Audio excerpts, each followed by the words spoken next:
Hello hi friends, నేను భూలక్ష్మిని. ఈరోజు అయితే మన పేర్ల మాన్యము దర్గా దగ్గరికి శుక్రవారం అందరూ వస్తారు. ఈరోజు ఇక్కడికైతే చాలా మంది వస్తారు. బాగలేని వాళ్ళైనా బాగుండాలని ఎవరైనా సరే ఇక్కడైతే ఏదే మంత్రమైనా ఏదైనా వేస్తారు. ఇక్కడ బాగా చూస్తున్నారు. ఎవరికి వచ్చినా కూడా తగ్గుద్ది. ఇక్కడ చెయ్యి మంచిది. మన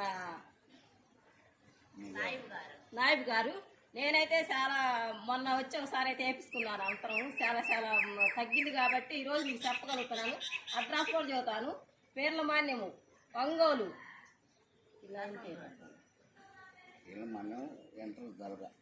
పేర్ల మాన్యము ఎంటర్ దర్గా దగ్గరికి రావాలని మనస్ఫూర్తిగా నేనైతే కోరుకుంటున్నాను. నేను మీ భూలక్ష్మిని. ప్రతి ఒక్కరు రావాలి ఇక్కడికి. థ్యాంక్ యూ అండి. థ్యాంక్ యూ సో మచ్ అండి అందరికీ. దేవుడు ఏది పెట్టదు మా మొక్క